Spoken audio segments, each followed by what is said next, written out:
भारत सरकार अपने पड़ोसी देश मालदीव को आपातकालीन आर्थिक सहायता देने के लिए तैयार है। मालदीव पर इस समय सुकुक डिफॉल्ट का खतरा मंडरा रहा है और भारत एक अच्छे पड़ोसी की भूमिका को निभाने के लिए तैयार है। भारतीय अधिकारियों के अनुसार मालदीव भारतीय रिजर्व बैंक के मुद्रा विनिमय कार्यक्रम के अंतर्गत $400 मिलियन का तुरंत लाभ उठा सकता है। मालदीव्स के फॉरेन मिनिस्टर मूसा जमीर का यह कहना है कि चाहे जितना भी बेड़ा गर्क हो मालदीव्स की इकोनॉमी का, मालदीव्स जाके इंटरनेशनल मॉनेटरी फंड यानी कि IMF के सामने हाथ नहीं फैलाएगा। मालदीव्स के लिए यह आसान है कि चीन से पैसा ले ले, उसके लिए आसान है कि भारत से भी पैसा ले ले। वहाँ पे प्रॉपर ये कैंपेन चल रही है, इंडिया इन IMF आउट, यानी कि कहने का मतलब यह है कि मालदीव्स का ये कहना है कि हम इस मुश्किल वक्त में IMF के पास नहीं जाएंगे बल्कि इंडिया जो कि हमारा नेबर कंट्री है उससे हेल्प लेंगे। मोइजो का एहसास तो नहीं हो गया कि यार इतना बड़ा हमारा दोस्त मुल्क, इतना बड़ा हमारा नेबर, यार कि मैंने बहुत बड़ी गलती कर दी थी। इनका एक इतना बड़ा हमसाया है, तो एक इतने अच्छे और वेल्दी हमसाये के साथ आप अगर ताल्लुकात खराब रखेंगे तो ये एक बेवकूफ़ी वाली हरकत है कि भारत इतना दे देगा, चाइना इतना दे देगा और मालदीव्स का काम चल जाएगा और मालदीव्स को IMF के पास नहीं जाना पड़ेगा। लेकिन फिर भी दोस्तों बात तो है, और बात यह है कि चाहे आप भारत से लो, चाहे आप चाइना से लो, चाहे आप IMF से लो, प्रेशर तो आपको देखे झेलना पड़ेगा। कि ये भीख मांगने से कोई भी कंट्री हो, कोई भी फैमिली हो या कोई इंडिविजुअल हो, वो अपना सर्वाइवल ज्यादा देर कर सकता है कि बजाय इसके बिजनेस किया जाए। एड बेहतर है या ट्रेड बेहतर है? मालदीव्स की काफ़ी मदद की इंडिया ने, ठीक है, बहुत मदद की, मतलब उनको बिल्ड किया, उन्होंने बाइकआउट किया इंडिया का, मालदीव्स ने, मतलब बुरे तरीके से बात की इंडिया से। तो अब जो उनके साथ हो रहा है, क्या ये उनके बुरे कर्मों का फल है कि उनके पास अब खाने को बूटी कौड़ी भी नहीं है?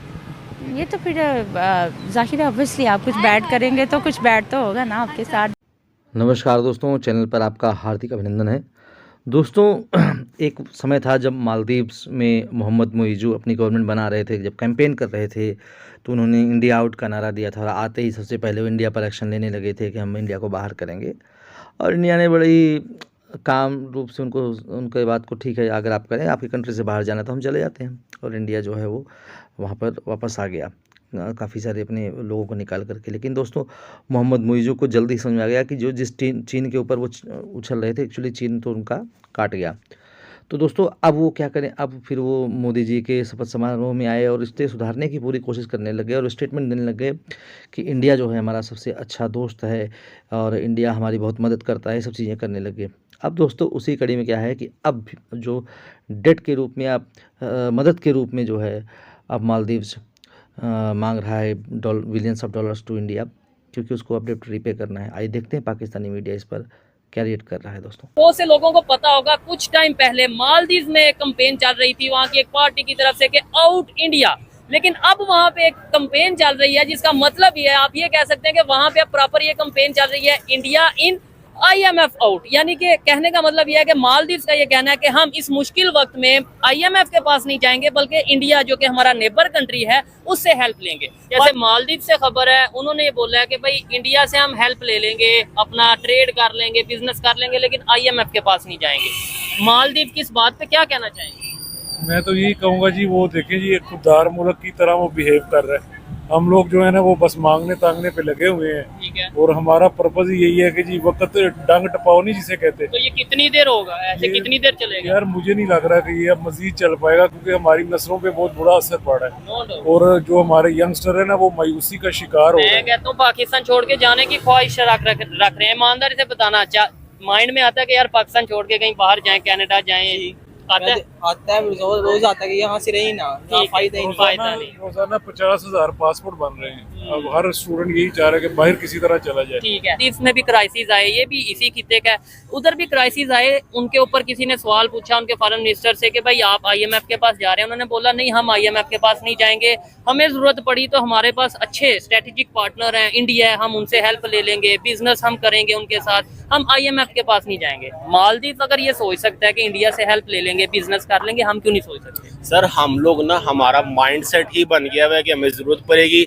हमने लोगों को मतलब इस डगर पे चला दिया हुआ है कि बेनजीर प्रोग्राम, फलानी इमदाद का प्रोग्राम, हम ये पैसे लगा के अपना कारोबार क्यों नहीं स्टैंड करते, हम इंडस्ट्रीज क्यों नहीं लगाते, हम लोगों को इस चीज पे क्यों नहीं लेके जाते कि भाई 12-12 हज़ार रुपये इमदाद देनी शुरू कर देनी है, उनको एक इंडस्ट्री लगा के 100 जॉब की अपॉर्चुनिटीज क्यों नहीं क्रिएट कर लेनी, वहाँ पे एक्सपोर्ट क्यों नहीं बढ़ा सकते हम लोग, वहाँ पे यानी लोग लगा के, औरतें लगा के, बच्चे लगा के, मजदूर लगा के ऐसी चीज क्यों नहीं नहीं प्रोड्यूस हो सकती जो बाहर एक्सपोर्ट हो ठीक जाए। है। हम लोग इस पे लगा देंगे 12-12 हज़ार रुपए लोगों को इमदाद लगा दो जी, ठीक है। लेकिन इस पे नहीं लगाना कि भाई 2 इंडस्ट्रीज लगा दो। यानी कि होम बेस जो फैक्ट्री कह लें कि होम बेस जो प्रोडक्ट्स हैं वो बनाई जाए, और बांग्लादेश में ऐसा होता था जिसकी वजह से उनकी गारमेंट्स की इंडस्ट्री बहुत आगे चली गई। सर आप क्या कहना चाहेंगे? इनसे बात करके भी अच्छा लगा, इन्होंने भी अपनी एक लॉजिकल बात की। इन्होंने तो मुझे डरा दिया कि भाई 100 साल भी अगर इंडिया को रोक लें कि भाई ये डेवलपमेंट ना करे, इससे आगे बढ़े ही ना, फिर भी पाकिस्तान आगे नहीं निकल सकता। ये जो एक तो फाइनेंशियल मैटर हो गया मालदीव्स का, कि मालदीव्स कह रहा है कि नहीं हमें चाइना लोन दे देगा, और भारत ने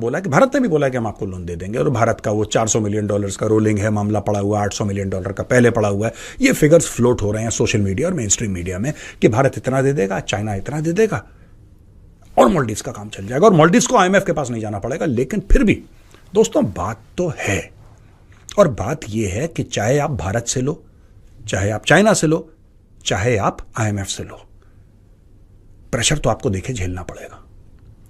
जब आप किसी से पैसे पकड़ते हैं तो फिर आपको उसकी बात भी सुननी पड़ती है। IMF कभी किसी देश की सोवरेनिटी पे हमला नहीं करता, वो सिर्फ सिखाने की कोशिश करता है, वो सिर्फ आपके इंटरनल और एक्सटर्नल स्ट्रक्चर्स ठीक करने की कोशिश करता है। The intent of IMF is not to rule over you, but the intent of China is to rule over you. यहां पे मालदीव्स कह रहा है कि हम चाइना के साथ मिलके और चीजें करेंगे, हम चाइना के साथ मिलके डिफेंस के मामले को आगे ले जाएंगे। यानी कि मालदीव्स यहां पे भी गेम खेल रहा है, क्योंकि कोलंबो सिक्योरिटी डायलॉग में उसने भारत के साथ भी एक डिफेंस की डील की बात करी है। मुझे एक बात समझ में नहीं आई, कौन ऐसा बंदा है जो हमला कर रहा है मालदीव्स के ऊपर? कौन सा ऐसा इंटरनेशनल डिस्प्यूट है जिसमें मालदीव्स मुलव्विस है? ऐसा कौन सा टेरिटरी का मामला है जिसमें मालदीव्स की तू मैं हो रखी है भारत के साथ या श्रीलंका के साथ? ऐसा कुछ भी नहीं है दोस्तों। जब भी किसी देश का मिलिटराइजेशन होता है ना, अननेसेसरली मिलिटराइजेशन किसी देश का, कोई दिक्कत नहीं है मालदीव्स में, ये जानबूझ के मिलिटराइजेशन कर रहे हैं। क्यों कर रहे हैं दोस्तों? देखिए, भारत का इंटेंट और चाइना का इंटेंट डिफरेंट है। ये दो देश हैं जिनके साथ मालदीव्स डांस करने की कोशिश कर रहा है। कभी भारत के साथ नाचेगा, कभी चीन के साथ नाचेगा। भारत और चीन की खटपट है, मालदीव्स बीच में रगड़ दिया जाएगा। मैं आपको बता रहा हूं दोस्तों, मालदीव्स बीच में रगड़ दिया जाएगा। आज की तारीख में चाइना मालदीव्स के अंदर बेस बना रहा है, चाइनीज नेवी के जहाज वहां पे आके रुकते हैं, सब कुछ होता है, ठीक है, कोई बात नहीं। लेकिन जब पानी का टेम्परेचर या पानी का तापमान बहुत ज्यादा हो जाएगा ना, उस दिन जब भारत हिसाब मांगेगा, मालदीव्स बीच में रगड़ा जाएगा। अब चाइनीज ये कह रहे हैं मालदीव से कि हम तुम्हें इतना सामान दे देते हैं लोन पे, तुम्हारे पास भी अच्छी फौज होनी चाहिए, तुम्हारे पास भी एक तगड़ी। किससे लड़ना है तुमको? कौन है जो तुम्हें मारना चाहता है? लेकिन यह बात मालदीव्स को समझ में नहीं आई दोस्तों। अब वो भारत से भी टाई अप करना चाह रहा है, चाइना से भी टाई अप करना चाह रहा है, और मालदीव्स अपनी फौज बनाना चाह रहा है, राइट। और ये मुझे लगता है कि मालदीव्स के लिए बहुत बड़ा, देखिए ये सारी जो चीजें होती है ना, ये सारी की सारी चीजें चाणक्य कह गए थे आज से 2500 साल पहले, from the strength of the treasury the army is born. ये जो बड़ी सेनाएं हैं और बड़े खर्चे हैं डिफेंस के, उन्हीं देशों को शोभा देते हैं जिनके पास पैसा है। ये बहुत कैपिटल इंटेंसिव काम है, और अगर मालदीव्स इसमें फंस गया तो जो मालदीव्स, अब देखिए सुकूक बॉन्ड्स पे सॉवरेन डिफॉल्ट इनका हो रहा है लगभग, और उसके लिए बाप करके कभी चाइना कभी भारत के पास जा रहे हैं। दोस्तों, पाकिस्तानियों को सुनकर हंसी आती है। कहाँ से आते हैं ऐसे लोग? ऐसा लगता है ये लोग हमारे गोले के नहीं हैं, किसी और गोले से आए हैं। कितने तेजस्वी हैं ये लोग। आप सभी हंसते रहिए और पाकिस्तानी कॉमेडी का मज़ा लेते रहिए, और चैनल को सब्सक्राइब करना और शेयर करना ना भूलें। धन्यवाद।